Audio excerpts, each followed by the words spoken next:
메르스 확진 판정을 받은 60대 남성은 공항에 도착했을 때 아내에게 마스크를 쓰고 오라고 말할 정도로 증세가 심각했던 것으로 확인됐습니다.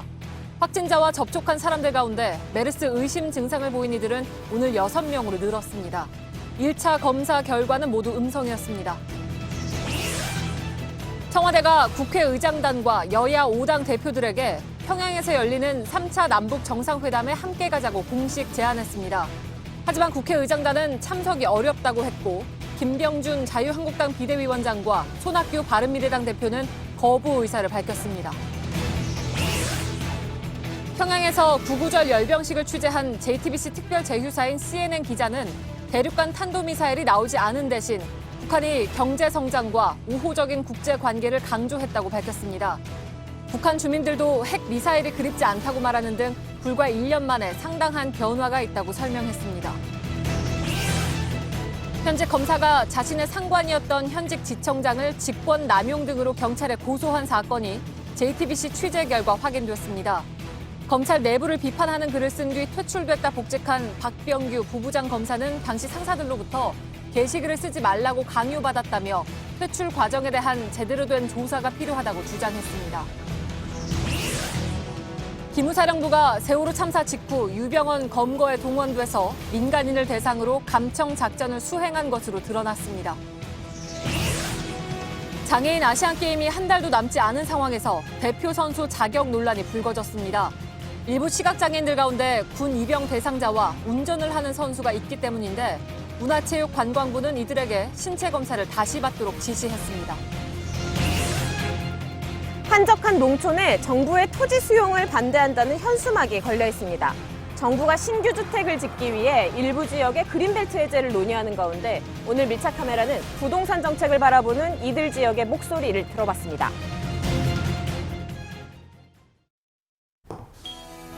공기청정기가 도로 위로, 내일을 바꾸는 현대수소 전기차. 예, 시청자 여러분, JTBC 뉴스룸을 시작하겠습니다. 3년 만에 국내에서 메르스 확진 환자가 나온 지 오늘로 사흘째입니다. 보건당국은 감염 확산을 막기 위해서 총력을 기울이고 있습니다.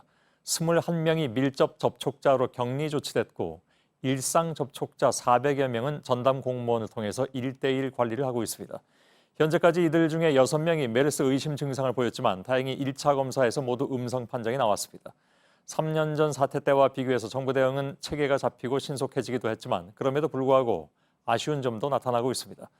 메르스 잠복기를 감안하면 앞으로 열흘이 고비라고 합니다. 지금 서울대병원에서 치료를 받고 있는 메르스 확진 환자는 위중한 상태는 아닌 것으로 알려졌습니다. 저희 취재진이 담당 의료진과 겨우 통화해서 취재한 바로는 그렇습니다. 그리고 이 환자는 병원에 들어올 때부터 폐렴 증상이 있었다고 합니다. 서울대병원에 이상화 기자가 나가 있습니다.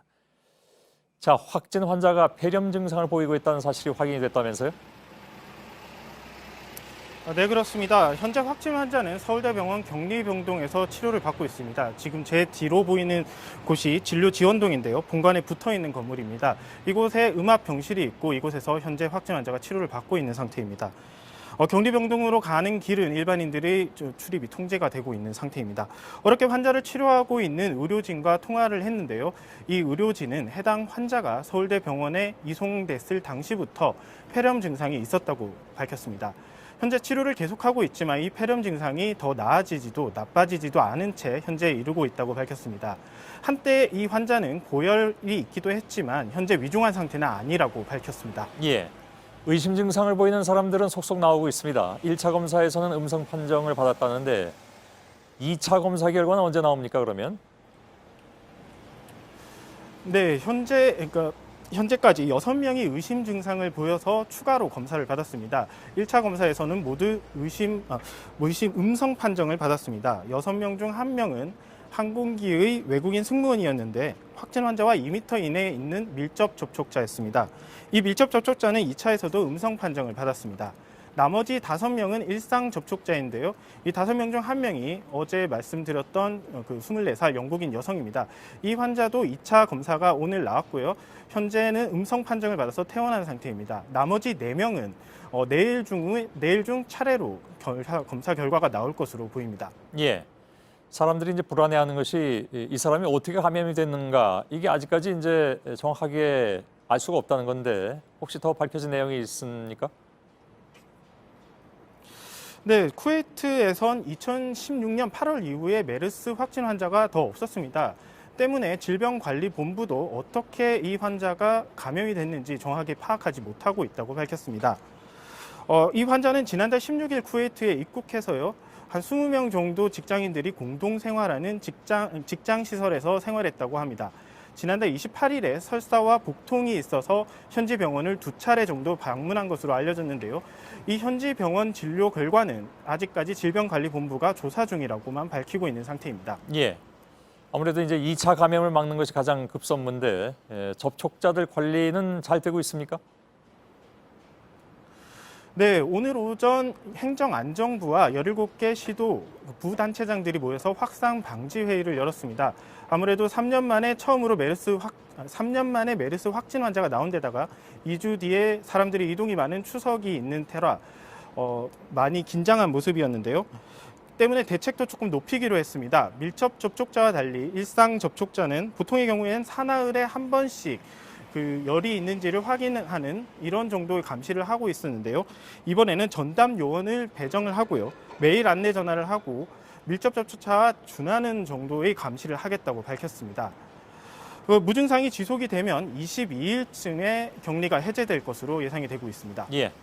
서울대병원에 나가 있는 이상화 기자였습니다. 메르스 확진 환자의 행적에도 의문이 좀 생기고 있습니다. 검역대를 통과할 때는 이상이 없다고 했지만 아내에게 공항에 마스크를 쓰고 오라고 한 사실이 확인이 됐습니다. 입국 전에 이미 몸 상태에 이상이 있었을 가능성이 제기되고 있습니다. 배양진 기자입니다. 어제 저녁 서울시청에서는 서울시 메르스 관련 대책회의가 열렸습니다. 이 회의에서 서울시 역학조사관은 메르스 확진 환자 A씨가 입국 전 부인에게 전화를 걸어 마스크를 가져오라고 했다는 사실을 보고했습니다. 아내분이 이제 공항으로 마중을 나오실 때 일단 그 마스크를 착용을 하고 오라고 환자분께서 말씀을 하셨고, 또 부인이 승용차를 타고 공항에 왔지만 A씨는 혼자 택시를 타고 삼성 서울병원에 갔다고도 설명했습니다. A씨가 오한과 설사 등의 증세를 보여 지난 4일에는 출국을 미루고 현지 병원에 들렀고 출국 당일인 6일에는 수액을 맞았다는 사실도 확인됐습니다. 입국 전에 이미 몸 상태에 이상이 있었을 가능성이 제기된 겁니다. 그러니까 이분이 진실을 지금 충분히 얘기하고 있지 않을 가능성에 대해서도 우리가 대비를 해야 되는 거예요. 이에 대해 질병관리본부는 부인이 중동에 다녀오면서 생기는 일반적 위험 때문에 마스크를 썼다고 설명했습니다. 일상 접촉자가 늘어날 가능성도 제기됐습니다. A씨가 탔던 택시에 모두 23건의 이용 내역이 더 있는 것으로 확인됐기 때문입니다. 여러 명의 승객이 탔을 수도 있어 숫자가 이보다 더 늘어날 수도 있습니다. JTBC 배양진입니다. 박원순 서울시장은 비행기 탑승객 전원을 자가 격리하는 것도 고려해야 한다고 말했습니다. 복지부 대책보다 더 강력한 대응을 주문한 건데 박 시장은 기억하시는 것처럼 3년 전에도 환자 정보 공개 문제로 정부와 갈등을 빚은 바가 있습니다. 정부는 오늘 오후에 400명이 넘는 일상 접촉자에도 전담 공무원을 1대1로 배정하겠다고 밝혔습니다. 전국의 지자체에도 접촉자 관리에 비상이 걸렸습니다. 이수정 기자입니다. 확진 환자와 접촉자 수가 가장 많은 서울시는 정부의 합리적 과잉 대응을 주문했습니다.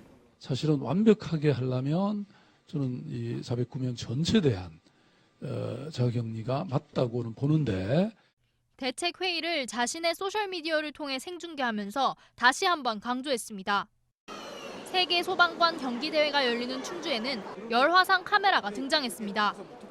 63개국 소방관 6,600여 명이 모였는데 중동 지역에서도 98명이 참여했습니다. 중동 지역 분들 같은 경우는 약간 실내지만 저희가 다가가서 한 번 더 아직 그 열화상에서 나타나지 않더라도 한 번 더 확인하고는 있습니다. 밀접 접촉자가 나오지 않은 대구에서도 혹시 모를 상황에 대비가 한창입니다. 의료원 앞에는 선별진료소가 따로 마련됐고 결핵 환자가 쓰고 있던 음압병실은 비웠습니다. 지금까지 공식 확인된 밀접 접촉자는 21명, 일상 접촉자는 417명입니다. 정부는 밀접 접촉자뿐 아니라 일상 접촉자 417명에게도 지자체별로 전담 공무원을 배치해 1대1로 관리하겠다고 밝혔습니다. JTBC 이수정입니다. 감염 확산 우려가 여전한 상황에서 정부 대응도 일부 아쉽다는 지적이 나왔습니다. 확진 판정을 받은 환자가 어떤 상태인지 또 의심 환자 현황이 어떤지 당국이 제때 알려주지 않고 있기 때문입니다. 지나칠 정도로 알리라던 이낙연 총리의 주문이 좀 무색해졌습니다. 이정엽 기자입니다.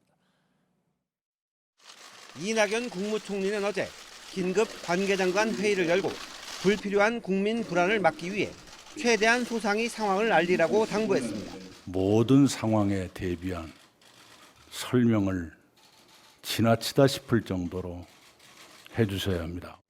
하지만 보건당국의 현장 대응은 총리의 주문을 따라가지 못하고 있습니다. 질병관리본부는 60대 확진 환자의 정확한 상태를 공개하지 않고 있습니다. 환자에게 폐렴 증상이 있다는 정보도 취재진이 의료진에게 여러 차례 연락을 해 어렵게 확인한 상황입니다. 환자가 입국 당시 걷기조차 어려웠던 만큼 메르스와 어떤 연관이 있는지 궁금증과 억측이 커져가고 있습니다. 감염 확산의 핵심인 의심 환자 발생에 대한 공개도 늑장입니다. 오늘 오후까지 의심 증상이 나타난 접촉자들은 모두 6명입니다. 이 가운데 4명은 이미 어제 증상이 확인됐습니다. 하지만 오늘 오전까지만 해도 보건당국은 밀접 접촉자 가운데 1명 등 모두 2명이 의심 증상을 보인다고 밝힌 게 전부였습니다. 이미 확진자가 나온 만큼 의심 환자 발생은 중요한 정보입니다. 2015년 당시에도 초기 당국의 정보 공개가 미흡하다는 질타를 받은 뒤론 의심 환자 발생 상황을 모두 공개한 바 있습니다. JTBC 이정엽입니다. 메르스 확진 환자 A씨와 쿠웨이트에서 접촉해서 의심 증상을 보인 한국인 1명은 현지 병원에 격리됐었는데 오늘 음성 판정을 받았다는 소식입니다. 그러나 여전히 메르스 의심 증상을 호소하는 환자들이 늘고 있고 확진 환자가 소속된 같은 회사 직원들도 격리 조치 중인 것으로 확인됐습니다.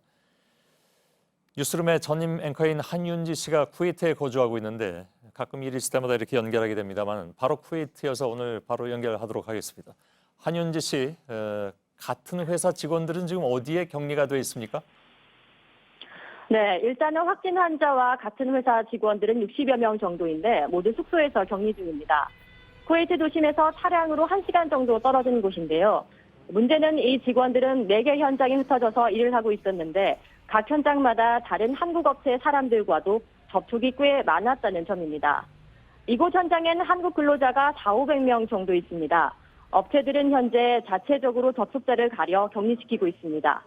이 가운데 11명 정도가 어제 하루 메르스 의심 증상을 호소해 이곳 병원을 찾았고 다행히 모두 음성이었습니다. 예, 그렇군요. 자, 메르스가 중동 호흡기 증후군 아닙니까? 풀어서 얘기하면 현지 병원의 의료 체계가 그렇다면 생각만큼 좀 체계적이지 않다면서요, 실제로? 네, 일단 메르스에 대한 인식부터가 좀 다릅니다. 중동에서는 감기 바이러스와 비슷한 걸로 여기고 있는데요. 그래서 의심 증상을 호소하는 환자들이 병원을 찾더라도 5가지 유관 검사, 예를 들어서 안색이나 기침, 열감 등이 심하지 않으면 메르스 검사를 따로 하진 않습니다. 이번에 감염된 환자도 상태가 악화돼 이곳 병원을 2번 찾았지만 메르스를 진단하지는 못했습니다. 예, 그러면 확진 환자가 머문 알주르 지역, 여기에선 의료진의 지원을 못 받고 있습니까? 이번 확진 이후에 한국 대사관의 요청으로 쿠웨이트 정부가 전담 팀을 꾸린 상태입니다. 현지 의사 등 3명으로 구성된 팀이 현장을 방문해 의심 증상이 있는 환자들을 현재 조사하고 있습니다. 예. 근데 전담팀이 조사를 한다고는 하는데 접촉자가 워낙 많기 때문에 이거 다 접촉자를 관리할 수 있을까요? 네, 일단 조사는 확진자의 숙소와 근무 현장을 중심으로 이루어지고 있는데요. 하지만 확진자의 동선을 파악해보면 현지 병원이나 식당, 게스트하우스 등도 포함되어 있어서 사실상 접촉자를 모두 파악하기란 쉽지 않습니다. 예. 현재로서는 의심 증상이 있다면 병원이나 대사관에 연락하는 방법이 최선입니다. 예. 중동의 허브 역할을 하는 아랍에미리트 두바이 공항, 여긴 지금 사우디아라비아하고 가깝기 때문에 메르스에 노출될 우려가 크다는 지적도 나오고 있죠. 네, 여전히 중동은 메르스의 위험 지역입니다. 이 가운데 사우디아라비아가 압도적으로 많은데요. 올 한 해만 메르스 환자가 108명입니다. 전 세계 메르스 환자의 98%에 달하는 숫자인데요. 치사율 역시 30%로 치명적입니다. 예. 두바이 공항은 사우디와 가깝고 전 세계 사람들이 모이는 허브 공항이기 때문에 위험성을 무시할 수 없을 것 같습니다. 실제로 지난 5일 두바이발 뉴욕행 아랍에미레이트 항공 여객기 내에서 집단으로 이상 증상을 호소한 독감 바이러스 감염자들 모두 사우디 성지 순례객들이었습니다. 예. 알겠습니다. 여기까지만 듣도록 하죠. 한윤지 씨 수고했습니다. 예, 뉴스룸의 전임 앵커였던 한윤지 씨였습니다. 앞으로 열흘 남짓 뒤에는 추석 연휴가 시작이 됩니다. 워낙 많은 사람들이 움직이기 때문에 그전까지 메르스 비상 상황이 끝날 수 있을지 걱정스러운 부분이 있죠. 바이러스 잠복기를 고려하면 바로 또 열흘 뒤인 다음 주 말까지 추가 감염자가 나오지 않아야 큰 고비를 넘기게 됩니다. 윤영탁 기자입니다. 61살 남성 A씨가 메르스 확진 판정을 받은 것은 지난 8일. 메르스의 잠복기가 최대 2주인 것을 감안할 때 21일까지 추가 환자가 발생하지 않으면 큰 고비는 넘긴 걸로 볼 수 있습니다. A씨와의 직접 접촉을 통해 바이러스가 옮겨졌더라도 감염 없이 넘어갈 가능성이 커지기 때문입니다. 물론 밀접 접촉자 가운데서 추가 확진자가 나올 수는 있습니다. 그래도 2015년처럼 대규모 지역사회 전파 가능성은 낮다는 게 정부의 판단입니다. 격리 조치가 비교적 신속하게 진행됐기 때문입니다. 문제는 격리 조치를 받지 않는 일상 접촉자 400여 명입니다. 이미 5명에게서 의심 증상이 나타난 만큼 각 지자체에 철저한 관리가 필요합니다. 예상치 못한 2차 감염자가 발생할 가능성도 아직 무시할 단계는 아닙니다. 공항 검역대를 통과한 A씨는 30분 가까이 머물렀는데 스쳐 지나간 사람들을 다 찾기란 사실상 불가능하기 때문입니다.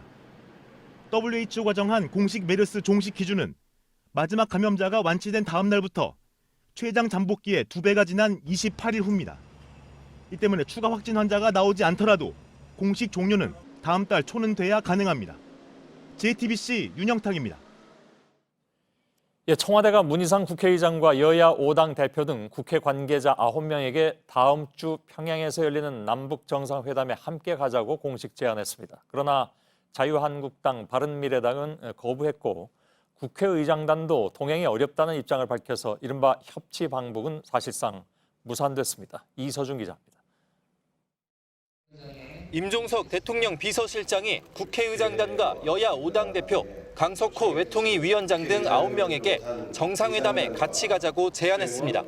역사적으로 남북 간에 새로운 장이 열리고 있는 이 순간에 특히 비핵화 문제도 매우 중대한 시점에 있는 이 순간에 국회의장단 그리고 5당 대표님께서 대승적으로 이번 정상회담에 동행해 주시기를 다시 한번 정중하게 요청드립니다.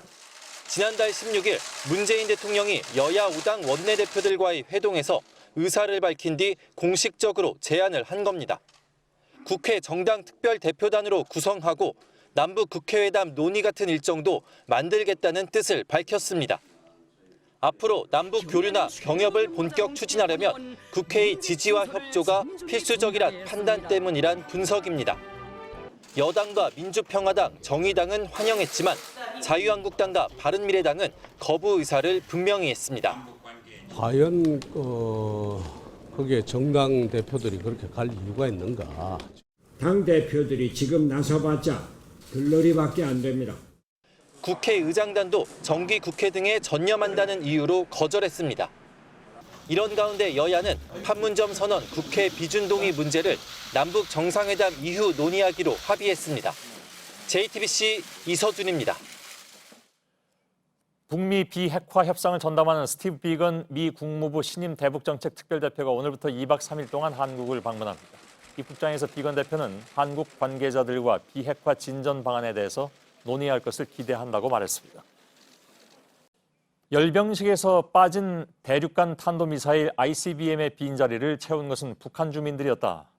저희 JTBC 특별 제휴사인 CNN의 윌 리플리 특파원은 북한 정권 수립 70주년 기념일의 군 퍼레이드를 보고 이렇게 느꼈다고 말했습니다. 그는 더 이상 핵미사일이 그립지 않다는 북한 주민들의 한결같은 대답도 과거와 180도 달라진 모습으로 꼽았습니다. 북한에서 수차례 취재했고 CNN에서는 북한 통으로 꼽히는 기자에게 이번 행사는 어떤 인상을 남겼는지 궁금합니다. 윌 리플리 특파원은 지금 아직 평양에 있습니다. 전해드리겠습니다. Yes, hello to you, Mr. Son, and the viewers of JTBC. A couple of things really struck me when I was standing in Kim Il-sung Square watching the military parade on Sunday. First of all, to think about where we were just a year ago compared to today. A year ago, or back in April actually, I was in the very same square watching the military parade for North Korea's Day of the Sun, and they unveiled those new ICBMs. It was the time that President Trump was regularly tweeting threats toward North Korea, the fire and fury era, if you will. There's this new reporting from journalist Bob Woodward that President Trump actually drafted a tweet threatening to pull out the dependence of 28,000 U.S. troops stationed there in South Korea, which Woodward's reporting says the North would have interpreted as a threat of an imminent attack. To think that we went from that, possibly on the brink of a military conflict, to what we saw this weekend, a parade with a dramatically scaled down military presence, no ICBMs rolling through the square, and instead a much larger civilian portion of the parade, a much more upbeat, positive message about economic development and international friendship. It's just extraordinary, the 180 that has taken place in such a short period of time. Another thing that struck me is when we talk to the North Korean people, these are people who have been told for so many years that the nuclear program is at the core of their nation's strategy. Kim Jong-un arguably built up much of his legitimacy during more than 6 years in power by creating this strong nuclear force that North Korea now says they have completed. And yet when you talk to people and you ask them, do they miss seeing the missiles? They say no. You ask them if they are behind this new strategy that's dramatically different from what it was just months ago. They say absolutely yes, that they are 100% behind their Marshal Kim Jong-un in his push now to grow their country's economy and try to reach out to South Korea. And of course, another thing that really was extraordinary to see were the mass games, the first mass games in 5 years at Mayday Stadium. To see on that giant video monitor, South Korea's President Moon Jae-in embracing the North Korean leader, and then to hear the primarily North Korean audience erupt in applause, seeing that moment play out on video screens in the stadium. That was a historic moment and a sign that things really are perhaps changing here. At least the imagery is changing. We know that North Korea still has the nuclear weapons, at least for now. They certainly are not willing to unilaterally disarm unless they get some of the concessions they want from the United States, such as a peace treaty formally ending the Korean War and economic relief in exchange for incremental denuclearization. But to think of where we were then to where we were now, it is just truly a remarkable time here in North Korea. Back to you, Mr. Song. 예, 평양에서 윌 리플리 기자였습니다. 트럼프 미 대통령 북한 정권 수립 기념식 행진에서 대륙간 탄도미사일이 빠진 것에 대해서 꽤 큰 의미를 부여하는 분위기입니다. 김 위원장에게 고맙다면서 서로 좋아하는 두 사람의 좋은 대화만 한 것이 없다고 말하기도 했습니다. 당장 폼페이오가 다시 북한을 방문하게 될지가 관심사입니다. 정효식 특파원입니다. 통상적인 핵미사일 전시가 빠졌다. 이번 주제는 평화와 경제 발전이었다.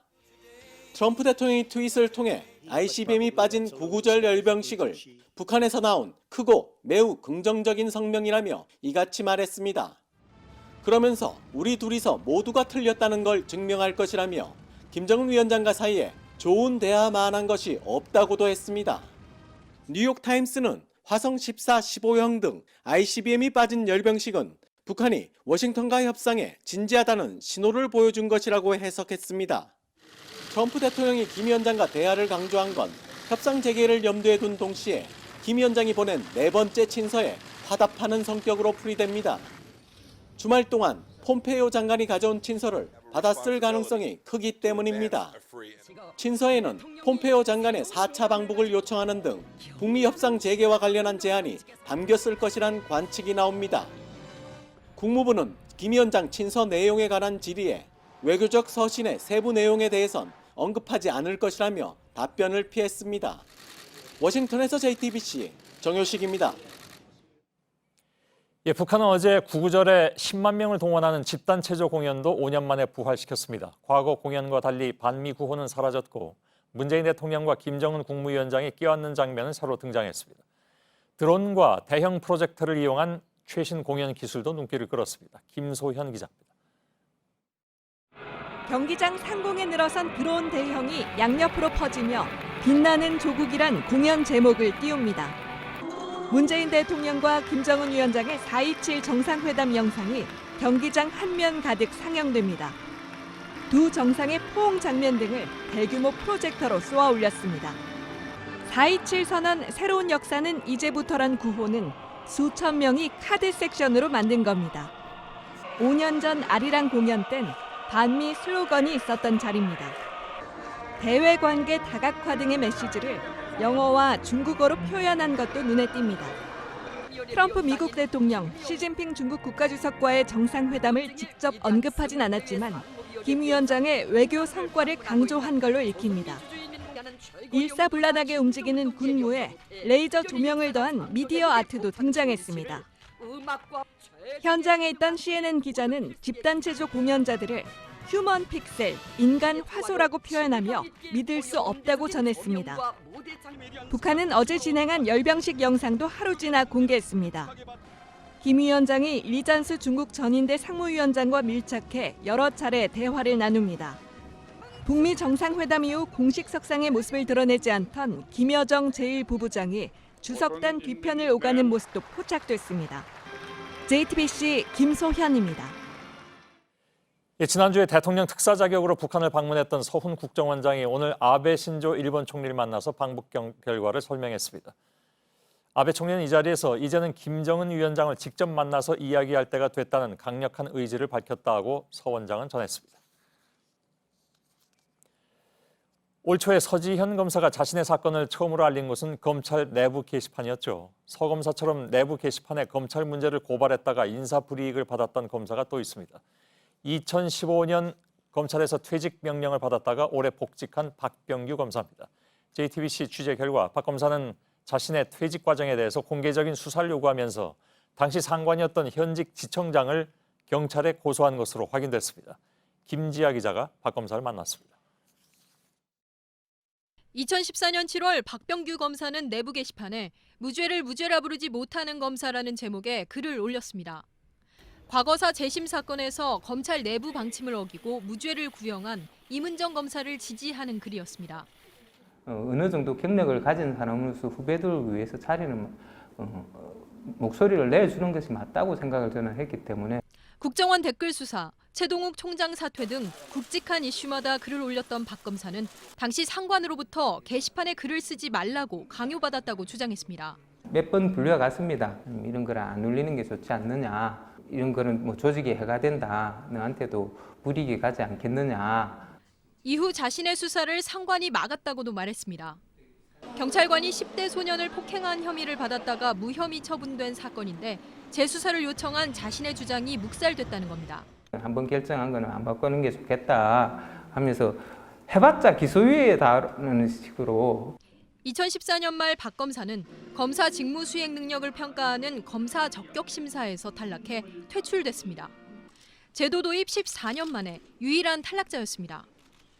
2014년에만 유독 낮은 업무 평가 점수를 받은 겁니다. 박 검사는 퇴출이 부당하다며 소송을 제기했고 법원은 평가가 객관적이지 않다며 박 검사의 손을 들어줬습니다.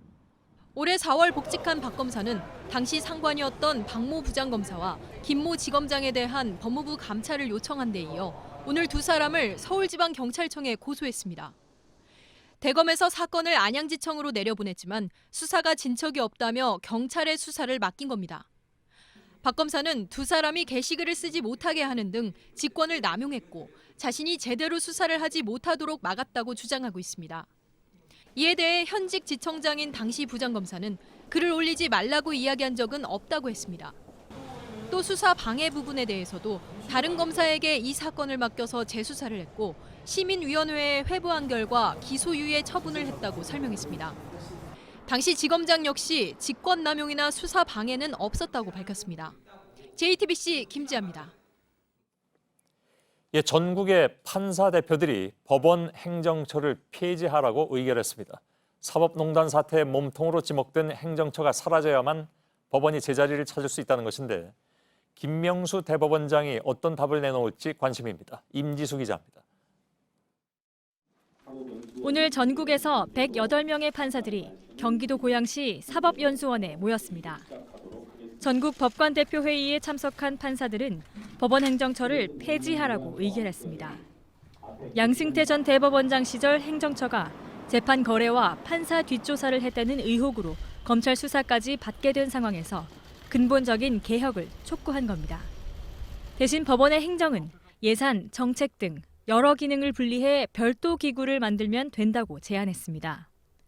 특히 법원행정처가 쥐고 있는 법관 인사권 역시 또 다른 기구에 나눠주고 독립된 기관으로 운영해야 한다고 밝혔습니다. 법관 대표회의는 이 같은 개편 작업이 당장 내년 인사 때부터 반영돼야 한다고 강조했습니다. 이를 위해 법관 대표회의가 추천하는 판사들과 외부 인사들이 함께 참여하는 추진기구가 필요하다고 했습니다. 김명수 대법원장이 일선 판사들의 뜻을 어떻게 반영해 법원 개혁에 나설지 주목됩니다. JTBC 임지수입니다. 검찰이 과거의 잘못된 수사를 바로잡기 위해서 다시 조사를 벌이는 사건 가운데에는 강기훈 씨 유서 대필 사건이 있습니다. 강 씨가 분신한 민주화 운동가의 유서를 대신 써줬는지를 놓고 수십 년 동안 논란이 거듭됐고 재심 등을 거쳐서 이미 무죄가 확정된 바 있습니다. 그런데 검찰 진상조사단이 노태우 정권 당시에 정부 차원에서 사건을 기획했는지 여부를 의심하고 조사 중인 것으로 확인됐습니다. 이지혜 기자입니다. 1991년 5월 전국민족민주연합 사회부장이던 김기설 씨는 노태우 정권 타도를 외치며 분신으로 목숨을 끊었습니다. 당시 검찰은 분신의 배후로 전민련 총무부장 강기훈 씨를 지목하고 유서 대필자로 재판에 넘겼습니다. 그러나 2012년 재개된 재심에서 필적 감정이 잘못된 걸로 드러나 무죄 판결을 받았습니다. 이 사건은 과거 검찰이 수사권을 남용한 대표적 사례의 하나로 꼽혀 27년 만에 조사가 이루어지고 있습니다. 최근 진상조사단은 김기설 씨가 분신한 날 오전 7시에 열린 이른바 치안관계기관 대책회의에 주목하는 걸로 파악됐습니다. 조사단에 따르면 당시 회의는 대통령 비서실장이 주재하고 법무부 장관과 노동부 장관, 안기부장 등이 참석했다고 합니다. 회의에선 분신의 배후를 수사한다는 결정이 내려진 걸로 파악됐습니다. 회의 직후 검찰은 분신 당일인 오후 9시 유서의 필적 감정을 위해 김 씨 자취방과 본가에 대한 압수수색 영장을 청구해 그대로 집행됐습니다. 조사단은 당시 대책회의 참석자들을 불러 회의에서 어떤 논의를 했는지 조사하는 방안을 검토하고 있습니다. JTBC 이지혜입니다. 네, 나흘 전이었죠. 건물의 일부가 무너졌던 서울의 상도 유치원을 철거하는 작업이 오늘 마무리됐습니다. 사고 전날 구청이 유치원으로부터 긴급한 상황들을 보고받았지만 안일하게 대처했다는 논란도 커지고 있습니다. 신아람 기자입니다. 기역자 구조였던 서울 상도유치원 건물의 절반이 사라졌습니다. 중장비를 동원해 기울어지고 무너진 부분을 뜯어낸 겁니다. 어제 시작된 철거 작업은 오늘 오후 4시 30분에 마무리됐습니다. 유치원생 122명 중 13명은 70m 떨어진 상도초등학교에서 임시로 교육을 받았습니다. 너무 속상하죠. 하루아침에 보내던 유치원도 못 보고 더부살이 하는 건데. 건물은 철거됐지만 구청의 대응과 관련한 논란은 갈수록 커지고 있습니다. 이번엔 사고 전날 긴급이라는 제목을 달아 건물에서 5가지 이상 징후가 있다고 보고했지만 유치원과 시공사 측의 긴급대책회의엔 구청 관계자가 참석하지 않은 사실이 추가로 드러났습니다.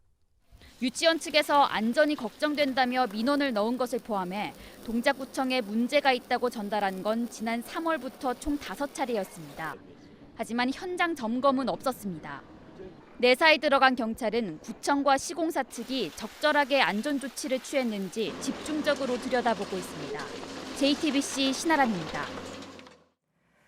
회사 돈 200억 원으로 개인 별장을 지었다는 의혹을 받는 담철곤 오리온그룹 회장이 경찰에 조사받으러 나왔습니다. 담 회장은 별장이 아니라 회사 연수원이라고 주장했습니다. 송우영 기자입니다. 경찰 포토라인에선 담철곤 오리온그룹 회장은 회사 돈을 빼돌린 적이 없다고 주장했습니다. 가족이나 개인이 쓰신 적 없단 말씀이세요? 없습니다. 그럼 그거는 무슨 용도의 건물이에요? 회사의 연수원입니다. 담 회장은 2008년부터 2014년까지 200억 원의 회사 돈으로 개인 별장을 지은 혐의를 받고 있습니다. 해당 건물은 경기도 양평에 있는데 기존에 있던 그룹 연수원 건물 근처에 지어졌습니다. 오리온 측은 문제의 건물이 2014년 완공돼 현재 직원 연수용으로 쓰이고 있다고 주장했습니다. 회사 측은 또 검찰이 2011년 이미 수사를 했지만 혐의점을 찾지 못한 사안이라고 밝혔습니다. 경찰은 이 건물의 설계 당시 용도가 무엇이었는지, 또 담 회장이 건축 과정에 얼마나 관여했는지 등을 조사할 예정입니다. JTBC 송우영입니다. 중고 수입차로 일부러 교통사고를 낸 뒤 억대 보험금을 챙긴 20대 부부가 붙잡혔습니다. 보험 사기로 보이지 않기 위해서 1살짜리 아들을 조수석에 태우고 범행을 저질렀습니다. 공다솜 기자입니다. 차량 한 대가 사거리에서 우회전합니다. 왼쪽으로 차선을 변경하는가 싶더니 갑자기 끼어든 다른 차량과 부딪힙니다. 부딪힌 차량의 조수석에서 아이를 안은 여성이 내리고 운전석에선 남편인 듯한 남성이 나옵니다. 추돌 사고 피해자로 보이지만 이들은 부부 사기범이었습니다. 차선을 바꾸거나 신호 위반하는 차를 골라 접촉 사고를 낸 뒤 보험금을 타낸 겁니다. 23살 이모 씨와 이 씨 아내는 이런 수법으로 지난해 1월부터 최근까지 27차례나 고의 사고를 냈습니다. 이렇게 챙긴 보험금만 2억 원이 넘습니다. 부부는 1살짜리 아이도 범행에 이용했습니다. 아기를 안고 내리면 이래가지고 이건 보험 사기가 아니다. 순수한 교통사고다. 그런 것을 강조하기 위해서 그런 수법을 씁니다.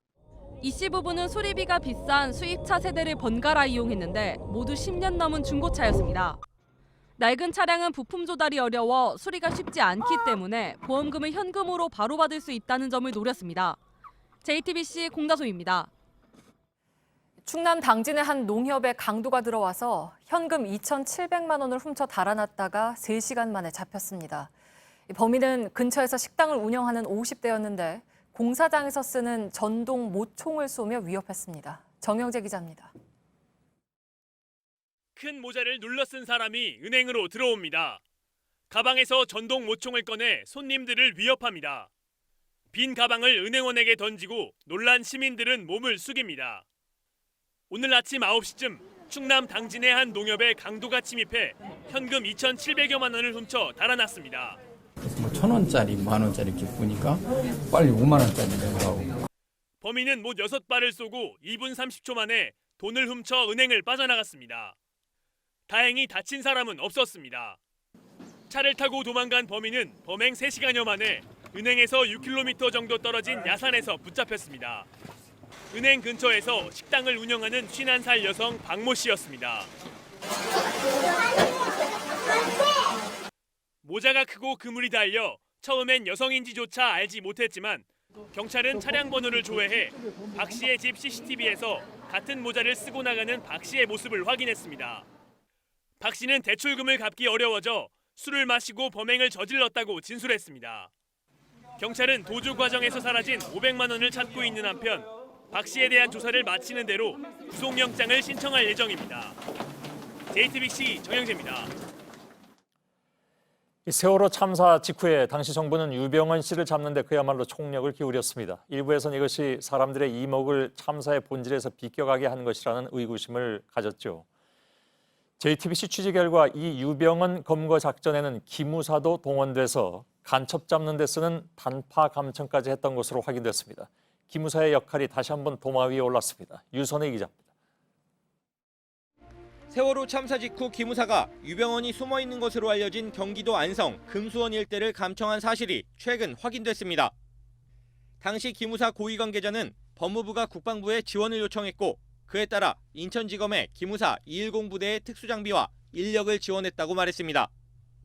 210 부대는 특수장비인 단파 감청기가 장착된 차량을 이용해 대북 감청을 하고 간첩 용의자 검거를 위해 우선 감청을 하는 조직입니다. 군검 특수단은 간첩 수사 등에 국한에 사용하게 돼 있는 장비와 인력으로 지역 전체를 감청한 것이 적법한지 조사에 착수했습니다. 당시 검찰 수사팀 관계자는 당시 유병헌 검거가 국가적 현안이어서 적법하게 감청영장을 발부받았고 감청 능력이 부족해 기무사의 지원을 받았다고 말했습니다. 하지만 특수단은 특정 유선전화나 휴대전화 회선을 제한적으로 감청하지 않고 군사장비로 민간인을 무작위 감청한 것에 주목하고 있습니다. 법원이 발부한 영장에 감청 허용 범위를 넘어섰을 수 있다는 겁니다. 군사정권 이후 정부는 군의 민간 개입을 막기 위해 흉악범 검거 등에도 군사용 감청장비 사용을 엄격하게 금지해왔습니다. JTBC 유선입니다. 이렇게 논란의 소지가 큰 일에 기무사는 왜 뛰어들었을까? 2014년 당시에 박근혜 전 대통령은 유병헌 검거가 왜 이렇게 늦어지냐면서 질책을 했고 하루 만에 6해공군이 모두 동원된 바가 있습니다. 기무사의 불법 감청 배경에도 당시 청와대가 있는 것이 아닌지 의혹이 제기되고 있습니다. 심수미 기자입니다. 2014년 6월 합동참모본부는 육해공군을 모두 동원해 유병언 검거에 총력을 기울이겠다고 밝혔습니다. 박근혜 전 대통령이 국무회의에서 검경을 질타한 지 하루 만의 일입니다. 이렇게 못 잡고 있는 것은 말이 안 된다고 생각합니다. 지금까지의 검거 방식을 재점검하고 다른 추가적인 방법은 없는지 반드시 법의 심판을 받도록 해야 할 것입니다. 민간인 수사에 군을 동원하는 게 적법한 것인지에 대해 당시에도 논란이 일었습니다. 그런데 최근 수사 과정에서 간첩 잡는 데 쓰는 단파 감청을 민간인들을 상대로 한 사실이 드러난 겁니다. 통상 법원에서 발부하는 감청영장은 혐의자와 핵심 주변 인물을 엄격하게 식별해서 매우 제한적으로만 허가합니다. 하지만 단파 감청기는 특정 지역 안에서 일정 주파수로 주고받는 대화 내용이라면 여러 개의 회선을 무더기로 감청할 수 있습니다. 사생활 침해 위험이 매우 큰 만큼 민간 검경에는 아예 관련 장비 자체가 없습니다. 군 관계자는 기무사 감청 업무는 대북, 대공, 군사작전으로 한정돼 있다면서 그걸로 민간인을 감청했다는 것 자체가 문제라고 지적했습니다. 이런 가운데 검찰은 당시 기무사의 1, 2인자인 이재수 전 기무사령관, 김대열 전 참모장을 세월호 유가족 불법 사찰 혐의로 출국 금지했습니다. JTBC 심수희입니다. 다음 달 장애인 아시안게임을 앞두고 선수 자격 논란이 불붙었습니다. 시각장애 대표 선수 가운데 일부가 현역 입영 대상자이고 또 일부는 운전면허를 따서 차를 몬다는 사실이 JTBC 취재 결과 확인됐습니다. 문화체육관광부는 이 선수들에게 신체 검사를 다시 받으라고 지시했습니다. 먼저 강신후 기자입니다. 지난해 우즈베키스탄에서 열린 시각장애인 유도 월드컵에서 우리 선수들은 금메달 4개를 땄습니다. 그런데 이 중 징병검사에서 2급 판정을 받은 입영 대상자가 있는 것으로 확인됐습니다. 여자 선수 2명은 운전면허증이 있습니다. 다음 달 열리는 장애인 아시안게임에 출전할 남자 유도 대표 9명 중 4명도 입영 대상자입니다. 여자 대표 6명 가운데 4명이 운전면허증을 가지고 있습니다. 정부로부터 장애 등급을 받은 선수는 4명뿐입니다. 신고 받을 적에는 제가 그렇게 눈이 안 좋은지 몰랐거든요. 공부는 안 되는데 장애인 대회에 참여하려면 복지부 공식 장애 등급을 받거나 국제 스포츠 장애 등급을 받아야 합니다. 두 기준은 서로 호환될 수도 있는 만큼 스포츠 등급을 땄다면 입영이나 운전은 불가능하다고 전문가들은 말합니다. 하지만 장애인 스포츠 장려를 위해 스포츠 쪽 등급이 허술하게 관리되는 경우가 있습니다. 한 안과 의사는 실제 등급을 받으러 온 선수 중 일부를 자격이 안 돼 돌려보냈는데 나중에 대표로 선발됐다고 전했습니다. 그리고 더 보일 텐데요. 대부분은 납득을 하고 알겠습니다. 그러고 가요. 대부분은. 뭐 하여튼 픽업해서 그분이 돌아다니면서 막 와가지고 저한테 오세요. 그러면 얘 안 된다. 왜 된다고 그랬지? 막 그러고 가시고. 문체부는 일단 징병 대상 선수들에게 재신검을 지시했습니다. JTBC 강신호입니다. 우리 장애인 스포츠 선수들의 성적은 최근 들어서 부쩍 좋아졌습니다. 이들이 성과를 올리는 동안 기회를 빼앗겨 좌절하는 선수들도 있습니다. 그런데 메달을 따면 연금을 주는 대회 폭을 넓히면서 이런 자격 시비가 시작됐다고 합니다. 오효정 기자입니다. 스케이트 대신 썰매와 휠체어를 타고 빙판을 누빕니다. 이들에게 스포츠는 삶의 새로운 가능성을 이야기할 수 있는 통로였습니다. 하지만 시각장애인 유도는 조금 달랐습니다. 입영 대상자와 운전면허를 가진 선수들이 등장했기 때문입니다. 국가대표 선수 15명 중 장애인 팀에 오기 전 유도를 해왔던 선수는 확인된 것만 13명입니다. 원래 선수를 활동을 하고 있던 선수들을 장애인 영역으로 영입시켜서 이 장애인들의 출전 기회가 줄어들고 엘리트 스포츠가 돼버린 종목에서 좌절한 기존 장애인 선수들은 운동을 그만뒀습니다. 절망감 정도가 아니에요. 걔들 나오면 그냥 무조건 기권하는 게 맞아요. 장애인 스포츠계에선 이런 현상이 메달을 딴 선수에게 주는 연금 대상이 넓어진 것과 관련이 큰 걸로 봅니다. 기존엔 올림픽 메달만 연금 대상이었는데 정부는 2016년부터 아시안게임과 세계선수권도 포함시켰습니다. 이후 시각장애인 유도 국가대표팀이 딴 메달은 급격히 늘었습니다. 비장애인 선수로 활동하다 장애인 선수로 전향한 경우도 이때부터 크게 늘었다고 기존 장애인 선수들은 밝혔습니다. JTBC 오효정입니다. 수도권 택지 개발 후보지가 사전에 유출되면서 파문이 커진 바 있습니다. 조사 결과 최초 유출자는 국토교통부 공무원이었습니다. 대외비 자료를 단순히 업무 협조를 위해서 현직 의원에게 건넸다는 것이 이 공무원의 해명입니다. 그러나 사전 유출로 계획 자체가 틀어지게 생겼고 야당은 국회 차원의 진상조사를 촉구하고 나섰습니다. 송승환 기자입니다. 경기도는 오늘 수도권 개발 후보지 내부 정보의 최초 유출자는 국토부 직원이라고 밝혔습니다. 경기도청에 파견 중인 국토부 공무원이 LH의 공공택지 개발계획 자료 중 일부를 신창현 더불어민주당 의원에게 소셜미디어로 전달했다는 겁니다. 이 공무원은 지난달 24일 수도권 주택 공급 확대 계획을 논의하기 위해 LH 등과 실무 회의를 했는데 이 자리에서 자료를 받았습니다. 경기도는 해당 공무원은 신 의원이 국회 국토교통위 위원이고 지역구가 과천이라 업무에 협조하는 차원에서 자료를 촬영해 보냈다고 한 것으로 조사됐다고 밝혔습니다. 사전 유출 사건으로 신 의원이 국토위를 사임하고 국토부도 감사에 들어갔지만 파장은 가라앉지 않고 있습니다. 과천 등 택지 후보지 주민들이 반발하면서 정부의 부동산 종합대책 마련에도 차질이 생길 수 있다는 우려가 나옵니다. 자유한국당과 정의당 등 야당은 여당에 책임 있는 조치를 요구했습니다. 소속 정당과 진영을 떠나 마땅히 국회 차원에서도 관련 경위를 조사하고 그에 합당하는 조치가 이루어져야 합니다. JTBC 송승환입니다. 자신의 차량과 부딪힌 택시가 내리막길에서 굴렀는데도 그대로 달아난 운전자가 뒤늦게 경찰에 자수했습니다. 하지만 이 운전자는 접촉 사고는 있었지만 그 뒤의 상황은 모르는 일이라며 뺑소니 혐의를 부인하고 있습니다. 구석찬 기자입니다. 골목을 빠져나오는 승용차가 내리막길을 달리는 택시와 부딪힙니다. 밀려나간 택시는 80m를 더 내려가 주택가 벽면과 주차된 차량을 들이받습니다. 결국 중심을 잃고 휘청이다 옆으로 넘어집니다. 사고 장면은 승용차 블랙박스에 모두 선명히 찍혔습니다. 하지만 승용차 운전자는 바로 그 자리를 떴습니다. 택시기사 63살 박모 씨와 승객 16살 김모 군은 천만다행으로 큰 부상 없이 목숨을 건졌습니다.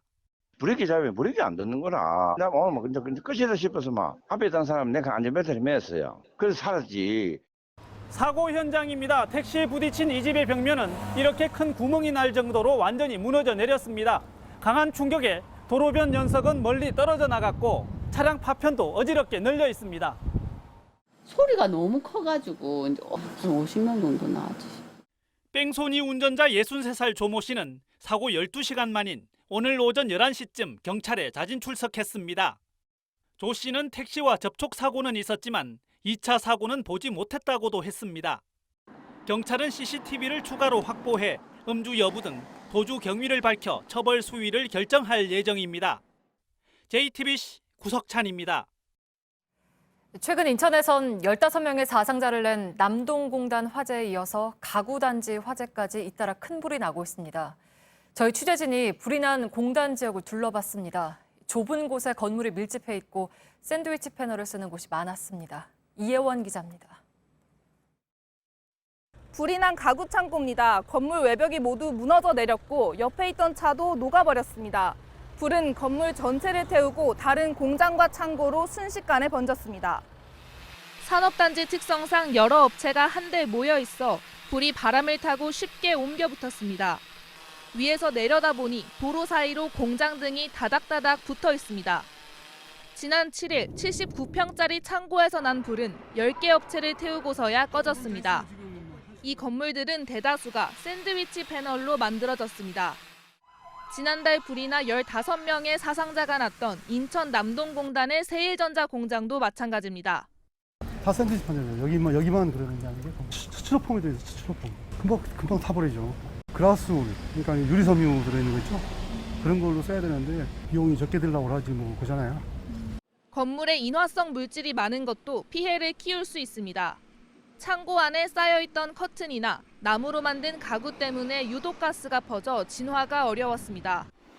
올해 인천에선 500여 건의 불이 났는데 공장과 창고에서 난 화재가 100건가량에 달했습니다. 인천시는 공장 밀집 지역에 대해 전수조사를 벌이고 화재 안전 대책을 마련하겠다고 밝혔습니다.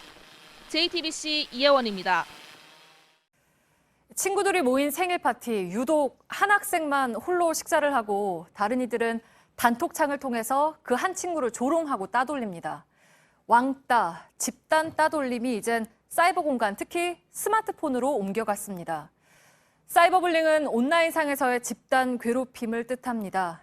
스마트폰 의존도가 절대적인 청소년들 사이에서 더 큰 문제가 되고 있죠. 한 사람을 불러놓고 다수가 욕설을 퍼붓는 떼카, 대화방을 나가면 자꾸만 초대해서 괴롭히는 카톡 감옥, 피해 학생만 남게 하는 카톡 방폭까지 유형도 다양합니다. 최근엔 익명 앱이나 공기계 휴대전화를 이용해서 가해자의 신분을 감추기도 합니다. 24시간 괴롭힘에 노출될 수밖에 없는 피해자들의 신고도 늘고 있습니다. 네, 해외 상황도 다르지 않습니다. 미국의 14개 주는 사이버 불링에 관한 내용을 따돌림 관련 법안에 포함시켰습니다. 일본에선 온라인상 공격에 대해서 피해 보상을 받을 수 있는 보험 상품까지 나왔습니다. 우리 교육부도 사이버 폭력 가운데 하나인 사이버 불링을 심각하게 보고 학교 폭력에 포함시키기로 했습니다. 백민경 기자입니다. 교육부가 4년 만에 개정해 오늘 공개한 학교 폭력 사안 처리 가이드북입니다. 카카오톡 등 소셜미디어에서 모욕을 주거나 대화명으로 상대방을 욕하는 행위, 게임 아이템, 통신 데이터를 강요하는 것도 모두 사이버 폭력으로 규정합니다. 자해 영상을 공유하고 똑같이 따라해 인증하게 하는 속칭 인증놀이도 포함됩니다. 초등학교 4학년부터 고등학생까지 399만 명을 대상으로 한 조사에서 사이버 폭력은 직접적인 신체 폭행을 앞질렀습니다. 교육부도 교묘한 사이버 폭력이 신체를 때리는 것만큼이나 심각하다고 보고 있습니다. 자녀가 휴대폰 등을 자주 확인하고 민감하게 반응하거나 사용 요금이 많이 나오는지 살펴보라고 조언합니다. 또 가해자가 학교 폭력 심의 결정에 불복해 재심을 청구할 경우 피해자에게 의무적으로 알리고 재심에 참여할 수 있도록 했습니다. 지금까지는 재심 청구 담당 기관이 달라 피해자의 진술 없이 가해자의 입장만 재심에 반영됐습니다. JTBC 백민경입니다. 네, 추석이 2주 앞입니다. 5만 원 넘는 선물이나 한우나 굴비 세트가 지난해에 비해서 많이 팔리고 있습니다. 청탁금지법, 이른바 김영란법이 올해 개정되면서 농축수산물 선물은 10만 원까지 할 수 있기 때문이란 분석입니다. 정재우 기자입니다. 한우 스페셜 99,000원, 제주 갈치 세트 99,400원. 가까스로 10만 원이 안 되는 선물 세트가 곳곳에 진열돼 있습니다. 가장 큰 폭으로 판매가 늘어난 건 5만 원에서 10만 원대 선물 세트입니다. 김영란법이 농축수산물에 대해서는 5만 원에서 10만 원으로 한정 금액이 개정이 되면서 5만 원에서 10만 원 가격대의 상품 구색도 저희가 준비를 많이 했고 고객님들 또한 올해부터 청탁금지법, 이른바 김영란법이 개정되면서 농축수산물이라면 10만 원까지 선물할 수 있습니다. 지난해 줄어들었던 한우와 굴비 세트 판매도 올해는 50%가 넘게 늘었습니다. 하지만 소비자들은 이런 상황을 부담스러워합니다. 안 해도 되는 부분인데 또 10만 원을 오르니까 다른 사람은 또 이 정도 해야 되나 하는 그런 부담감에 더 이렇게 신경이 좀 쓰이게 되는 것 같아요.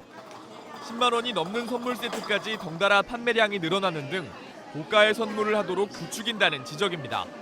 JTBC 정재우입니다. 빚을 내서 장사하고 장사해서 빚을 갚는 영세 자영업자가 태반입니다. 그런데 요즘 대출을 제때 갚기 어려워서 은행에 SOS를 보내는 자영업자가 늘었습니다. 자영업자 대출이 600조 원을 넘겼다는 추산이 나왔습니다. 우리 경제의 뇌관이라는 우려가 커지고 있습니다. 이현 기자입니다. 서울 낙원동에서 일식집을 운영하는 배상남 씨는 최근 2년 사이 은행 빚이 7천만 원 늘었습니다.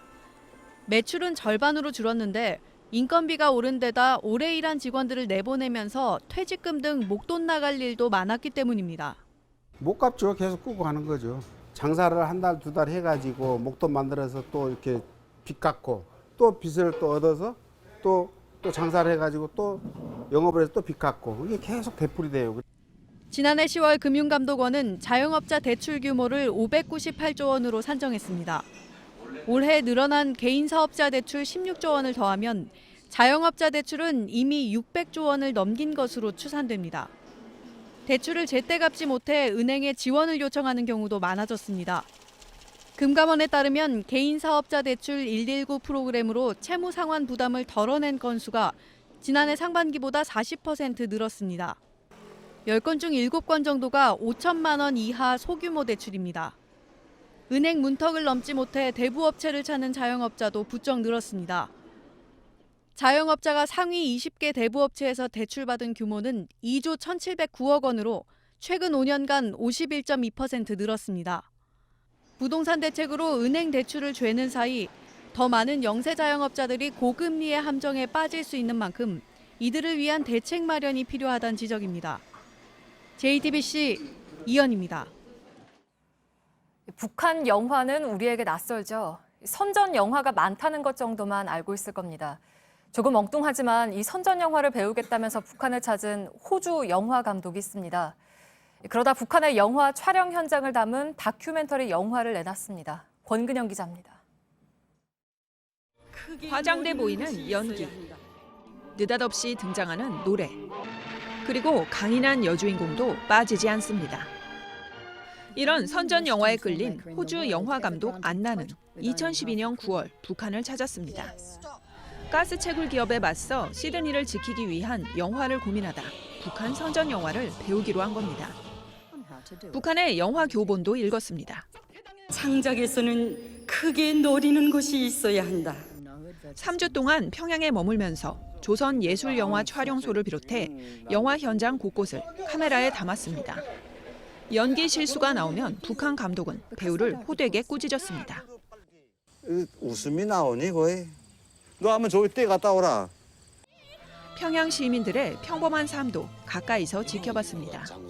안나 감독은 북한을 다녀온 뒤 북한의 영화 기법을 활용해 가스 채굴 기업에 반대하는 진짜 영화를 만들었습니다. Is that our similarities as filmmakers are greater than our differences. Was to humanize the North Korean filmmakers. 그리고 이 영화 속엔 북한에선 어떻게 영화를 만드는지 생생한 평양의 이야기도 같이 담았습니다. JTBC 권근영입니다. 크레인 한 대가 물에 빠진 흰색 승용차를 끌어올립니다. 오늘 낮 3시 40분쯤 경남 통영시 산양읍의 한 선착장에서 58살 김모 씨가 몰던 BMW 승용차가 인근 바다로 추락해 김 씨가 숨졌습니다. 해경은 사고 지점 부근에서 가게를 운영하는 김 씨가 차량에 탄 뒤 갑자기 후진을 하며 바다에 빠졌다는 목격자 진술을 확보하고 정확한 사고 원인을 조사하고 있습니다. 매일 평균 116명이 보이스피싱으로 860만 원씩 피해를 보는 것으로 나타났습니다. 금융감독원에 따르면 상반기 보이스피싱 피해자는 2만 1,006명, 피해액은 1,802억 원으로 집계됐습니다. 지난해 같은 기간과 비교하면 피해 금액 기준으로 74%가 급증했습니다. 중국에서 아프리카 돼지 열병이 확산하는 가운데 관세청이 외국에서 돼지고기나 돼지고기 가공식품을 국내로 들여오는 걸 자제해달라고 당부했습니다. 관세청은 최근 중국에서 들여온 돼지고기 식품에서 해당 바이러스 유전자가 검출됐다고 밝혔습니다. 돼지고기뿐 아니라 햄, 소시지, 순대, 만두, 육포 등도 반입 자제 대상입니다. 네덜란드의 한 비영리 연구기관이 바다에 떠다니는 쓰레기를 수거하는 장치를 개발해서 처음으로 태평양에 투입했습니다. 이 장치는 총 600m 길이의 U자 모양이고 수면 아래 3m 길이로 부착된 막이 있어 플라스틱 쓰레기를 끌어 모으게 됩니다. 연구기관은 수개월에 한 번씩 쓰레기를 수거해서 재활용할 계획이라고 밝혔습니다. 이기지 못해 서럽게 우는 선수, 판정이 억울해서 잔뜩 뿔이 난 선수. 테니스 메이저 대회 US 오픈은 조코비치와 오사카의 우승으로 끝이 났지만 승자보다는 패자의 이야기로 채워졌습니다. 온누리 기자입니다. 힘겹게 받아내다 결국 놓쳐버린 공. 조코비치가 3년 만에 대회 우승에 신나 가족과 끌어안고 기뻐하는 사이 델포트로는 수건으로 얼굴을 감싸고 흐느꼈습니다. 부상과 부진을 견디며 9년 만에 오른 메이저 대회 결승. 끝내 정상에 다다르지 못한 이인자는 왈칵 눈물을 쏟았습니다. 여자부에선 눈물 대신 분노가 코트를 지배했습니다. 37, 흑인으로 또 여성으로 이젠 엄마라는 이름으로 라켓을 든 세리나 윌리엄스는 결승 상대 오사카 나오미보다 오히려 심판과 싸웠습니다. 경기 중 세리나의 코치가 보낸 손짓에 심판이 경고하면서 평정심을 잃은 세리나는 라켓을 던지며 스스로 무너졌습니다.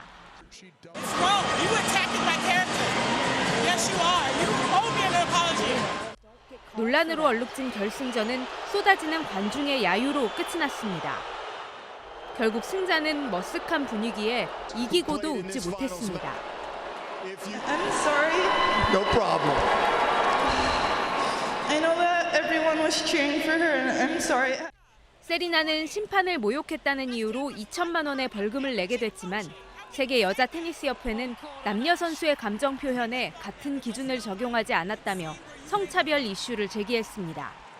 JTBC 온누리입니다.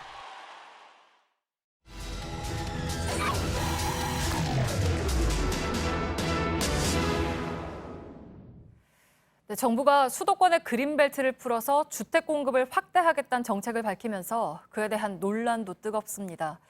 특히 그린벨트 인근 주민들의 반응이 크게 엇갈립니다. 밀착 카메라 윤재영 기자가 혼돈에 빠진 그린벨트 민심을 들어봤습니다.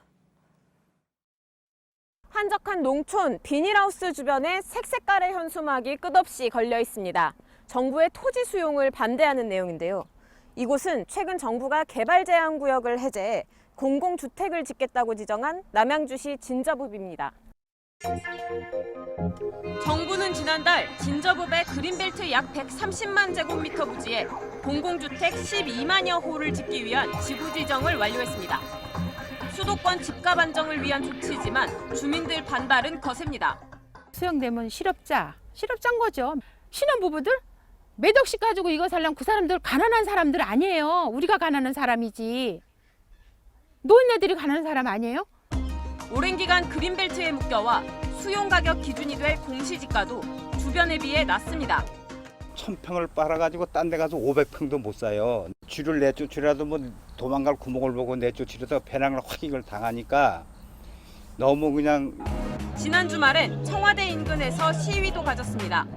우리 땅을 가져가가지고 엄청 비싸게 분양합니다. 이게 말이 공익사업이지 그래서 수익사업이라는 거예요. 농사 짓고 그 생계를 해야 하던 사람들은 생계수단이 없어집니다. 최근 그린벨트 해제가 유력하다고 알려진 과천시 선바위역 인근입니다. 화훼용 비닐하우스들이 자리 잡은 이곳 주민들 반응은 엇갈립니다. 토지주는 개발이 됐으면 좋겠고 임대해서 하해를 하는 사람들이라고. 화해를. 이런 사람들은 개발이 안 됐으면 좋다는 거지. 환경 훼손과 부동산 투기를 우려하는 목소리도 큽니다. 과천 도심의 한 공원에 시민 수백 명이 모였습니다. 과천 내 그린벨트를 해제해 공공주택을 짓겠다는 정부 정책에 반대하는 겁니다. 저쪽에는 반대 서명 운동도 진행 중입니다. 공공주택이 충분히 공급되고 있는 마당에 지금 공공주택을 공급하는 개발 사업을 하는 것에 대해서는 과천시가 기본적으로 수용하기 어렵습니다. 하지만 부동산 시장은 민감하게 반응하고 있습니다. 매물다 도로에 집하려고 하는 거라면 저희가 아마 써요 그러더라고요. 땅값 올라가는 것도 저희가 매매가 되니까. 그린벨트 해제가 유력하다고 알려진 강남 인근도 투자 문의가 이어지고 있습니다. 그린벨트가 풀릴 지점이 어디냐고 계속 물어봐. 수용 안 당한 그 주변 땅을 사고 싶다는 거지. 사실 이 손님들이 빠른 손님 아니에요. 진열 이미 다 지났거든 손님이 있어. 아파트 단지 바로 앞에 비닐하우스 여러 채가 자리하고 있어 대조적인 풍경입니다. 서초구는 서울시에 이곳의 그린벨트 해제를 요청하고 있습니다. 그리고 사실 이런 농토에서는 나와봐야 여기 뭐 얼마 됩니까? 저는 아파트가 지금 4억짜리가 지금 12억씩 나간답니다. 그린벨트 사는 사람들은 밤낮 그 시장시에 땅값. 그린벨트 해제로 지어진 공공주택 역시 투기 대상이 될 수 있어 보다 세심한 정책이 필요하다는 지적이 나옵니다. 주택 가격 올라갈 수 있는 지역의 공공주택 같은 경우는 영구 임대주택으로 지어야 된다고 생각합니다. 그린벨트 해제를 둘러싼 주민들의 혼돈은 지난 정부 때부터도 예측됐던 것입니다. 당초 의도대로 공공주택의 공급은 늘리고 투기 세력에 대한 자극은 얼마나 낮추는지가 이번 정책의 성공 여부를 가늠할 것으로 보입니다. 밀착 카메라 임재영입니다.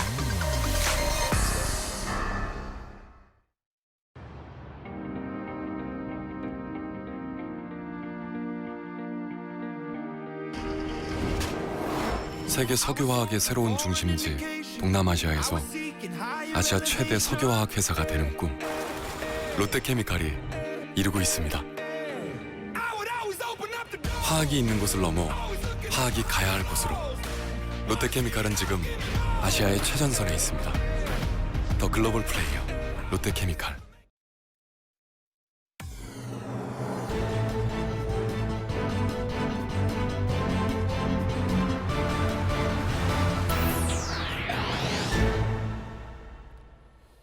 예, 뉴스룸의 앵커 브리핑을 시작하겠습니다. 멜론이 먹고 싶소. 27살의 청년 이상은 마지막 말을 남기고 세상을 떠났습니다. 사인은 각혈을 거듭하게 만든 폐결핵. 그것은 지난 세기를 어둡게 지배한 무시무시한 감염병이었습니다. 창백한 피부와 피 묻은 손수건, 이런 것들이 예술적 비감함의 표식으로 여겨지던 시절이 있었지만 그 결말은 죽음이었다는 것. 결핵은 쇼팽과 에밀리 브론테, 프란츠 카프카, 조지 오웰과 같은 서양 예술가들은 물론이고 이상, 나도향, 김유정, 우리 젊은 작가들의 목숨을 앗아가기도 했습니다. 그러나 결핵은 과거에만 유행한 질병이 아니었습니다. 이정모 서울시립과학관장에 따르면 지금도 세계 인구의 3분의 1은 결핵균에 감염돼 있습니다. 우리나라 역시 매년 3만 5천 명 넘는 환자가 새로 생기고 2천 명이 결핵으로 죽는다고 하니 결핵이란 여전히 무시무시한 질병이죠. 다만 이젠 익숙하여 그 공포에 대한 내성이 생겨서인지 그 위험성을 잊고 있었을 뿐. 3년 전에 사람들의 들숨과 날숨 모두를 지배했던 두려운 감염병 메르스가 다시 돌아와서 희미해진 공포를 되돌려 놓았습니다. 죄 없이 갇혀 있어야만 했던 서울대공원의 낙타에 대한 기억까지도. 메르스는 질병 그 자체와 함께 우리에겐 그로 인한 트라우마를 동시에 안겨준 매우 특별한 감염병이기도 합니다. 국가와 시민사회가 모두 보이지 않는 존재에 대한 공포를 힘들게 겪어냈기 때문입니다. 3년 전 메르스 종식을 공식 선언했던 정부는 이제 다시금 시험대에 오르게 됐습니다. 돌이켜보면 이미 반세기도 전에 항결핵제가 보급되었는데 결핵은 왜 박멸되지 않았을까? 전문가들에 따르면 여러 가지 원인이 있겠지만 80년대 이후에 결핵 발생 건수가 급감한 이후에 새로운 치료제 개발 또한 줄어들었고 세상은 결핵 퇴치 계획에 소홀해졌습니다. 그래서 가장 치명적인 질병은 무엇도 아닌 방심이었다는 것이죠. 오랜만에 폭염이 걷히고 미세먼지마저 모처럼 자취를 감추어준 이 청명한 날들에 우리는 여전히 멜론 향기를 그리고 있으니 오늘의 앵커 브리핑이었습니다.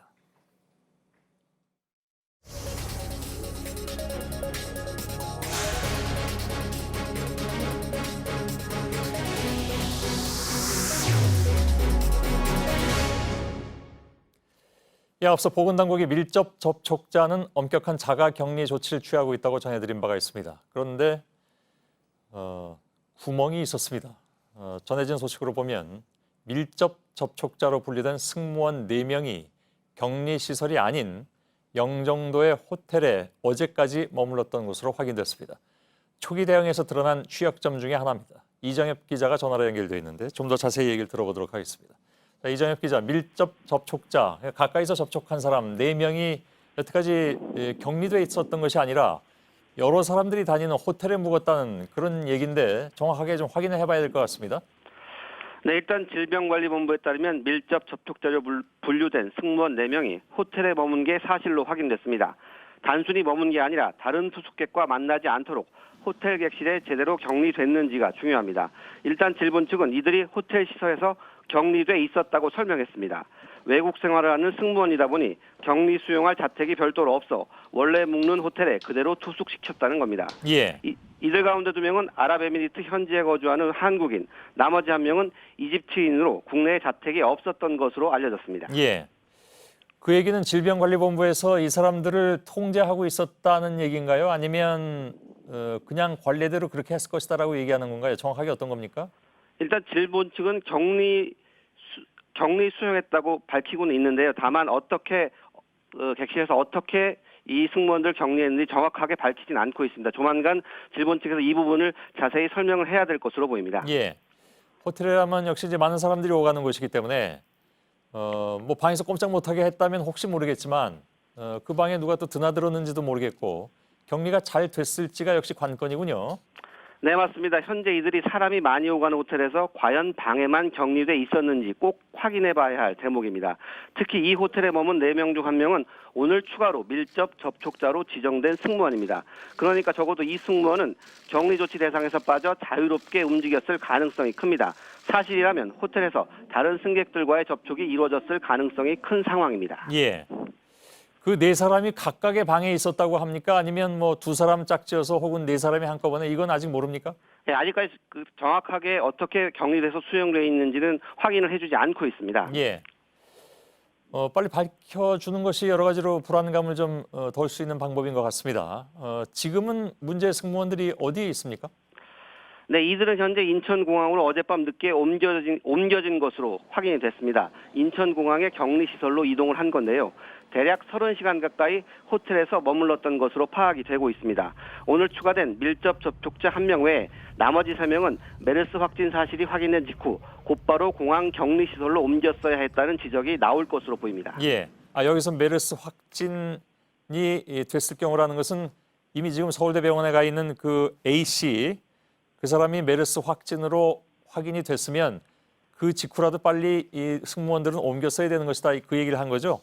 네, 그렇습니다. 오늘 추가로 확인된 1명 외에 기존에 이미 호텔에 머물렀던 3명은 이미 인천공항에 있는 격리시설로 확진 판정이 났을 때 바로 이동을 했었어야 하지 않았을까라는 지적이 나올 것으로 보입니다. 예, 그러니까 그게 이제 3일 전이었습니다. 그런데 어제 옮겼다고 하니까 이게 문제가 되는 것이다 이런 얘기가 되겠죠. 알겠습니다. 이정엽 기자였습니다.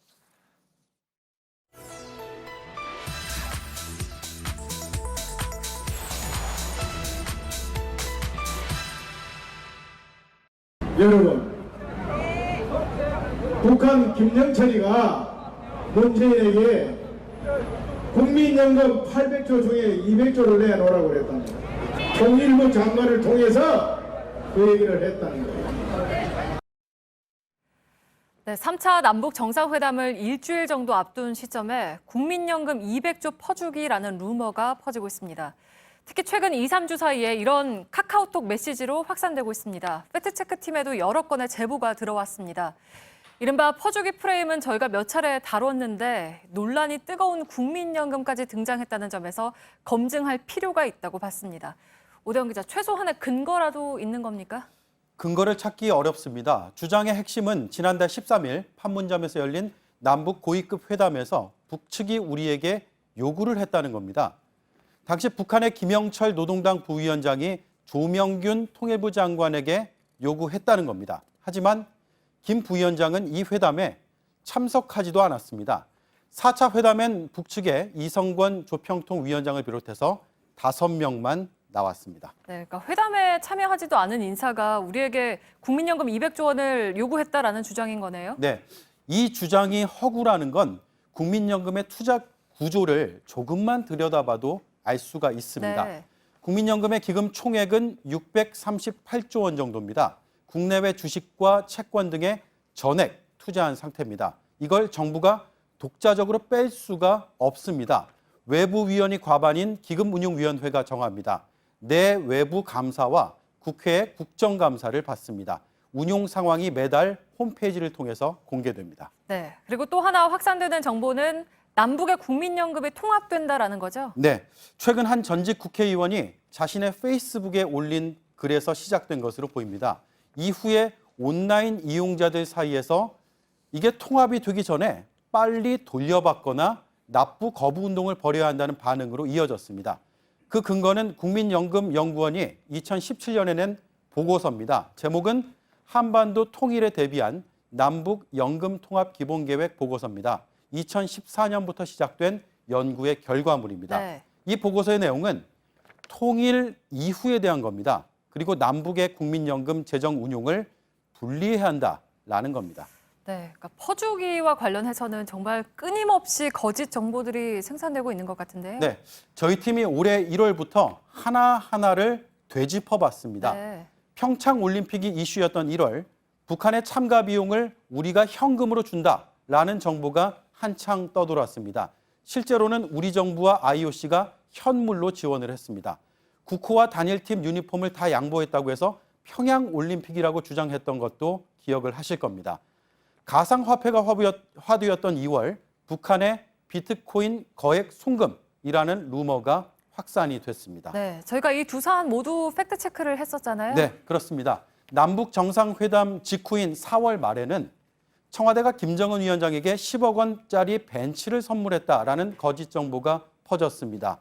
그리고 5월에는 북핵 포기 대가 2,100조 원, 외신 취재비 $10,000 요구, 쌀값이 오른 8월 중순에는 대북 쌀 지원으로 쌀값 폭등이라는 거짓 정보가 확산됐습니다. 네, 그러니까 국민의 관심을 많이 받는 이슈, 그리고 이것과는 별개인 대북 문제를 연결시켰다라는 공통점이 있는 거네요. 그렇습니다. 이런 주장의 중심에는 일간베스트라는 사이트와 몇몇 정치인 그리고 몇몇 유튜브 채널이 있었습니다.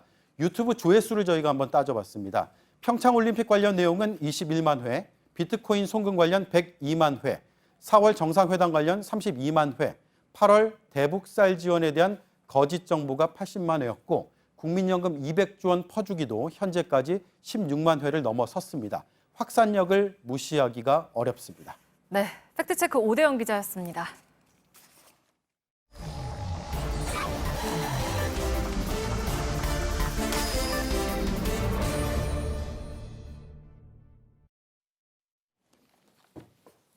예, 비하인드 뉴스를 시작하겠습니다. 박성태 기자가 나와 있습니다. 예, 첫 번째 키워드는요? 예, 첫 키워드는 출산의 가치관으로 잡았습니다. 예, 좀 뭐 하루 종일 좀 논란이 되는 문제이긴 하죠. 그렇습니다. 예. 지난 금요일 자유한국당 김학용 의원이 저출산 관련 한 포럼에서 했다는 발언 때문에 논란이 된 건데요. 예. 관련 보도 내용을 잠깐 보면 김학용 의원이 당시 요즘 젊은이들은 내가 행복하고 잘 사는 게 중요해서 애를 낳는 것을 꺼리는 것 같다. 이렇게 발언했다고 소개했고요. 예. 또 부모 세대는 아이를 키우는 게 쉬워서 많이 낳았겠는가, 출산이 중요한 일이라는 가치관이 있었기 때문인데 청년들이 가치관부터 바꿔야 한다라고 말했다고 한 언론이 보도했습니다. 예. 오늘 이 내용이 부각되면서 많은 특히 청년들로부터의 비판이 쇄도했는데요.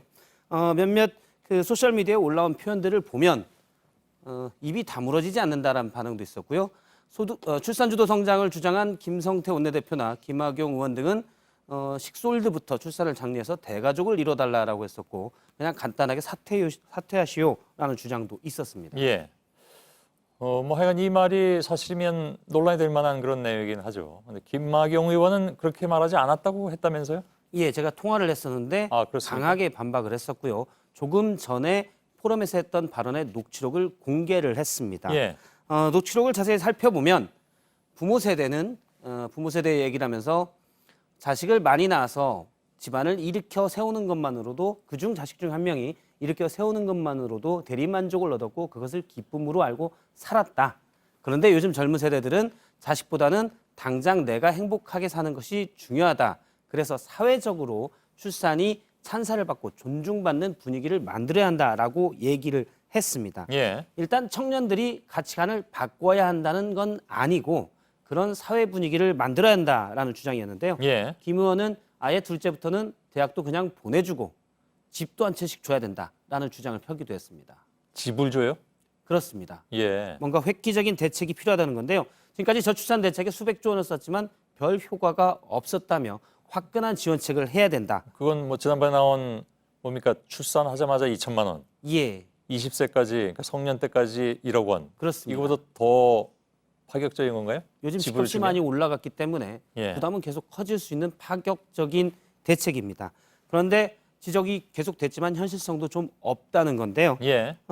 일단 자유한국당은 이전부터 누리과정 예산에도 강하게 반대해온 바가 있습니다. 예. 자녀가 셋이라는 한 시민이 김학용 의원 소셜미디어에 글을 남겼는데요. 편하려고 애를 낳냐? 그게 아니다. 미래가 안 보이는데 당장 내가 죽게 생겼는데 무슨 삐소리를 하냐라고 비판을 하기도 했습니다. 예, 예.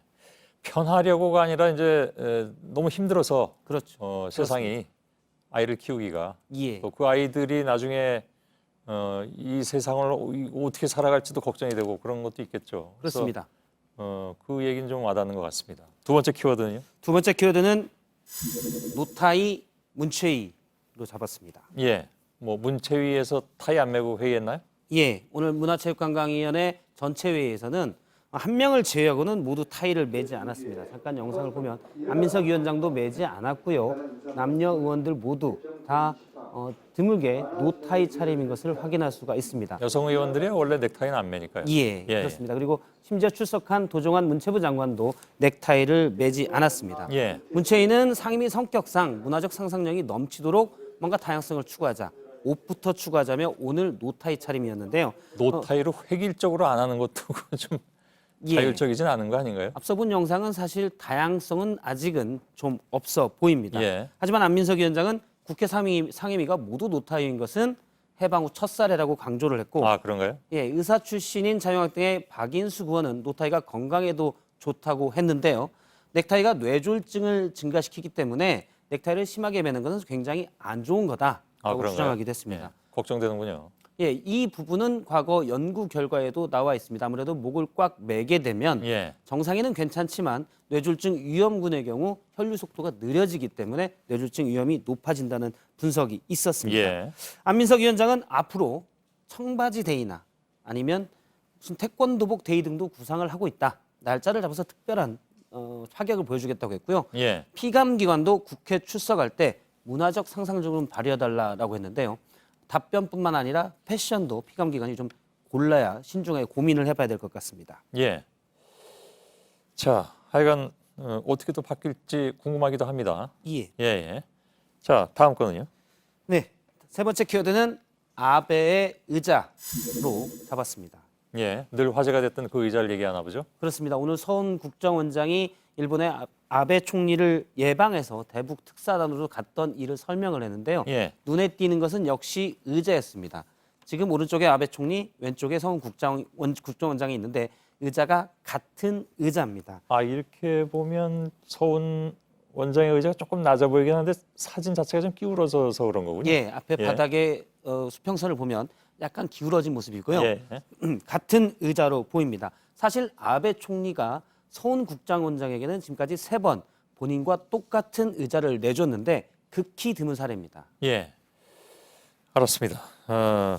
물론 뭐 의전이 있겠지만 의자로 사람 차별하려고 하는 것 혹은 예. 자기 권위를 세우려고 하는 것 그래서 논란이 있었잖아요. 그렇습니다. 예. 먼저 지난해 5월 대통령 특사로 아베 총리를 예방했던 문희상 국회의장의 의자는 낮았고요. 아베 총리 본인의 의자는 높고 화려했습니다. 예. 홍준표 전 자유한국당 대표도 아베 총리를 찾았다가 역시 의자 문제를 피하지 못했고요. 예. 우리나라 인사뿐만이 아닙니다. 양재치 국무위원이 지난해 중국의 국무위원이 갔을 때도 역시 본인 의자와 양재치 국무위원의 의자가 다른 걸 확인할 수가 있습니다. 예. 매티스 미국 국방장관이 아베 총리를 만났을 때 아무래도 아베 총리가 이제 미국에 대해서는 우호적인 자세를 적극 취하고 있기 때문에 비슷한 의자 같이 보이지만 지금 사진으로는 명쾌히 드러나지 않지만 팔걸이나 등받이가 약간은 더 아베 총리께 두툼하고 그러네요. 예, 좀 더 푹신해 보이는 의자로 조금은 차별을 뒀습니다. 예. 같은 급의 의자는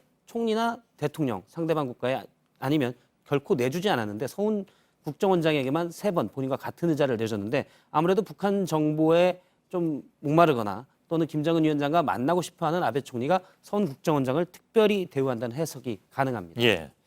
근데 뭐 의자로 저런 권위를 차지려 한다든가 아니면 자기 우위를 나타내려고 하는 건 보기에 좀 안쓰럽잖아요. 예. 그렇습니다. 저런 걸로 뭐 알았습니다. 박성태 기자였습니다. 네, 내일도 아침엔 쌀쌀하겠지만 낮에는 맑고 기온이 크게 올라서 일교차가 10도가 넘는 곳이 많을 거라는 예보입니다. 예. 저희는 내일도 최선을 다하겠습니다. 여러분 고맙습니다. 바람이 불어오는 소리에 살며시 눈을